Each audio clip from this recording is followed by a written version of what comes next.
Welcome to Real Rockford Files, for tales of the paranormal, supernatural, and the flat-out unbelievable. Today I'll be sharing ghost stories from South Carolina. Let's get into it.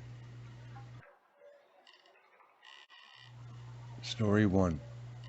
I have always felt the presence of spirits. They often come to me as a dream-like vision while I'm awake, but almost asleep. In my youth I got flashes of scary, gory, horrifying imagery, then I would feel a presence. I learned to communicate with mental imagery and found if I allowed the spirits to pass through me, they could finally rest. It's been many years since I've tried to communicate. In the last 4 or so years, I've had a new experience with visions becoming more than a flash of a dead body or decapitated bloody car wrecks. I started feeling a very heavy negative energy around me at home, like I'm being watched. It's the strongest just before bed. This entity isn't interested in communicating or trying to get my attention to pass on. It feels content to stay and lurk around me in my bedroom. One night a vision came to me unlike any other, a goat head with horns and a woman's chest with goat legs. After some research, I discovered Baphomet. This was an image I'd seen before, but it scared me so much before I put it out of my mind. Eventually I performed a sage rubbing, read aloud from my Bible, "The Lord is my shepherd." I lit a white candle, fanned the smoke, and made ash crosses above the doors. I tried imagery of me cutting the head off this beast with a sword. Since, I've gotten a new vision with a 3-horned bull's head man with a man's upper body and lower legs like a hooved animal. Visions of a cliff with gray naked bodies holding onto each other, pulling each other down. I feel worried, scared, and nervous. This entity won't leave me and I'm scared. Any thoughts or advice? Story 2. This is a compilation of small things either I or family have experienced. Each paragraph is its own story. This first one happened when my family went on vacation to the Cherokee Reservation in North Carolina. We've gone many times. It's more like a second home than a vacation spot, so I can't recall what year it was. All I remember is I wasn't a teen yet. We normally stay in a cabin, but this time they were all booked, so we stayed in the Super 8 hotel. It was early morning, and my dad had gone down to the lobby to get breakfast. My mom was laying down watching the news when she heard a man clear his throat, then felt and heard the bed move as if someone was getting up. This next one happened to my big sister.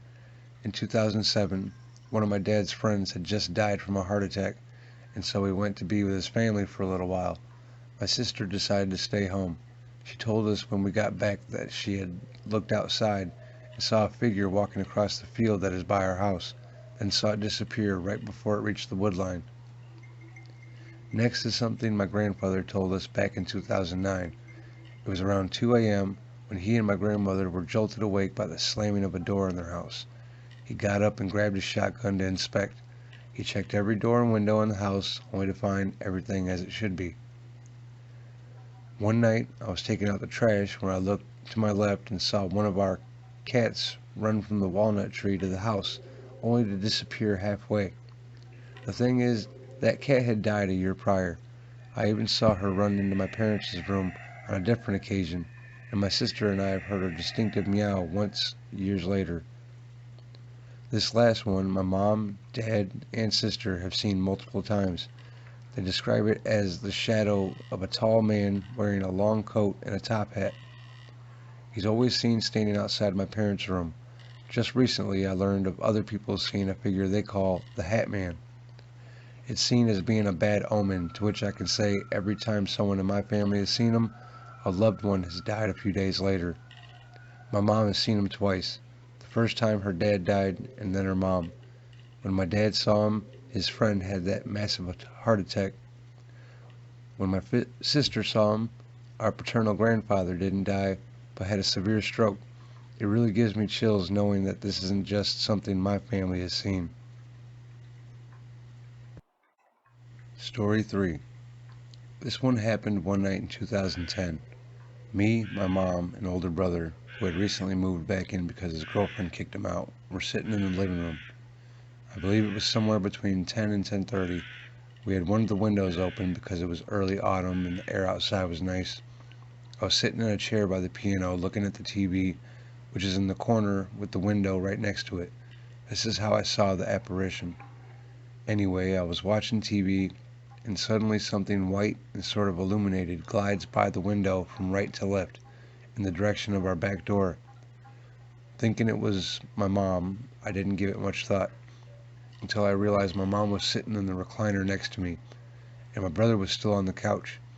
All of this processed within about 2 seconds or so. In realizing this, I jumped up and grabbed the baseball bat we kept next to the door and ran out to investigate. I walked around the entire house, checking high and low, only to find nothing. Keep in mind the area around the window and back door is very open, and in the time of seeing it and going out, there's no way someone could have ran and hid without me at least hearing them. Funny enough, once I go back inside, instantly my brother asked me, "Didn't find nothing, did you?" He said this more matter-of-factly than an actual question. Come to find out, he saw it too, but didn't say anything because at this point, he'd been staying there for about 3 weeks, had seen it twice before, and had did the same thing I did. 2 nights later, around the same time, I was in the kitchen making mac and cheese when I saw it again, only this time it was in the house. Our stove sits right next to the doorway going into the living room, and as I stood there stirring the noodles, I glanced up and saw that same figure go gliding once again from right to left in the direction of the back door. My little sister was curled up in the same chair that I had been in 2 nights prior. I walked in and decided not to say anything about it. I instead asked, "Why'd you just walk to the back door?" She looked at me, eyes wide, and goes, "You saw that too?" Still not letting on that I knew it wasn't her, I simply said, "Stop acting like it wasn't you." She then got upset and promised me that it wasn't her. I asked her what did it look like. She then described the exact same thing I had seen. I know it was mean to accuse her even when I knew it wasn't, but I wanted to be absolutely sure. After talking about it, we both agreed that the figure felt like a woman and meant no harm. Later on, I learned from my brother that when he was living with his girlfriend of the time, they had seen that figure in their home. We believe that it may have followed him when he moved out. Story 4. This story is purely a second-hand account. It happened to my older sister in 2011 while she was home alone. I know it being the events as she tells them and not my own personal experience, one can question its validity even more so, but my sister isn't the type to tell ghost stories, and the way I found out only gives it more truth to me. It happened on a Saturday night. I even know the exact time for a reason you'll see shortly. It starts when me, my little brother, and our dad had gone to a dirt track race at Sumter Speedway. We were there supporting a family friend who was making his dirt track debut in a super late model. My sister had stayed home because racing isn't really her thing. My mom and dad had been going through a tough time, and so my mom wasn't staying with us at the moment. Anyway, we were waiting for the final race of the night to start, the late Model A main, of which our friend had been able to qualify for. The race had to start late because of issues with the clay becoming so dry. As we were waiting for the officials to get the track back to race conditions, my dad's phone rings. It was my sister asking where we were. My dad doesn't really know how to respond. He just says, "We're at the track," in a confused, questioning voice. My sister says, "Y'all need to get home." Dad, "Why? What happened?" Sis, "I just don't want to be here alone." My dad assures her that the last race is about to start, and then we'll be there in about an hour or so. This is when I pull out my phone to see the time, 11:10 p.m. So the race ends, we chat with our friend, and then head home. When we walk inside, my sister has every light in the house on, and is clearly relieved we're there. She then tells me what happened. She was in her room video chatting with her boyfriend when she not only heard her door start to slowly open, but saw the knob turn. It stopped slightly open, then slowly began to open about halfway. My sister called out, "Dad?" Then my name. About 5 seconds after she called out, the door forcefully slammed shut. She jumps up, believing I'm messing with her, only to find we were still gone and she's still there alone. Her boyfriend, who isn't a strong believer, even saw it happen on the webcam. It didn't just end with my sister either. My dad told us that as he walked in, he saw my sister standing in the kitchen, only to have her disappear when he looked fully at her. Some people have asked, well, if she was so scared, then why didn't her boyfriend come over to comfort her? Well, he would have, had he not been living in Wisconsin at the time. We live in South Carolina. On a happier note, our friend placed third that night and went on to place second in season standings. Story 5. This experience happened to me when I was at home by myself. My parents and siblings had gone out of town for the day to visit family and to check on our second property that's about 2 hours away from our home. They wouldn't be back until 11 that night. I was 16, home alone on a Friday night.